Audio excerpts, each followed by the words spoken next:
the extended ISLM model just for you.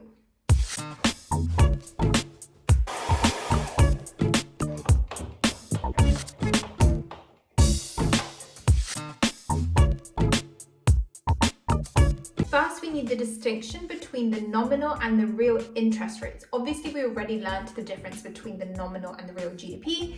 Now it's time for the interest rate. Nominal interest rate is totally in terms of actual money. So like USD, GBP, all of that. Whereas the real interest rate is in terms of goods in a basket. So what you can buy.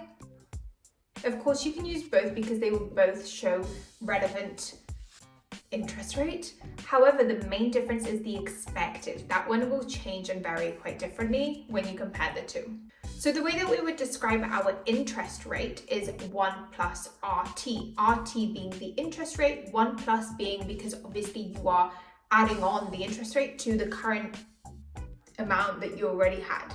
So to get that real interest rate, this is going to be equal to 1 plus the interest rate multiplied by the price over the price of next year. Now remember, when something is of next year, it's going to be expected because it obviously hasn't happened yet. So this is just our expectation. To later combine with this equation, we also look at the inflation equation, which is just your difference in price over the original price. Again, in that we do have expectations because what happens in the future for inflation hasn't happened yet. So this would imply that our real interest rate actually has an impact from the inflation as well. They are going to be related, which means that we can then approximate that real interest rate is equal to the interest rate minus the inflation. Yes, the expected inflation. Because you really want to know how the interest rate has affected the value of your asset rather than what the inflation has actually done to it. So here is where we bring in the risk and the risk premium. So we know some bonds are risky, and that's where the risk takers, the bond holders, are going to require a risk premium to hold these bonds.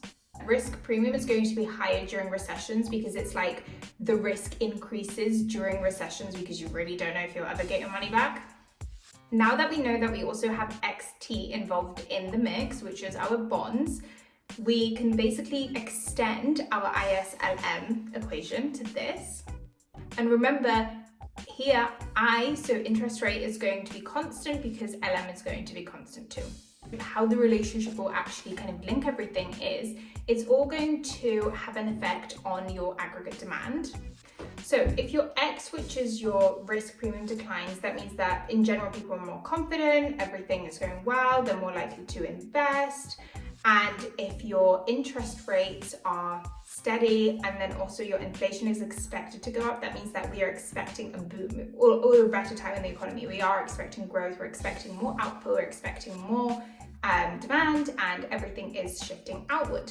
However, if there is like a financial shock, which basically brings your risk premium up, so your X is increasing, people are less confident, they're less likely to invest, they're less likely to take out and buy out bonds. You know, they would rather keep cash for a rainy day because they're scared something might happen, and that's all going to contract the economy and push it inward. So we're going to have an inward shift, and you have less output and you have less demand.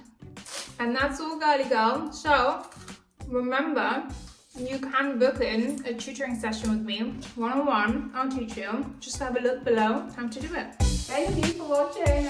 I'll see you soon. Yeah? Come back.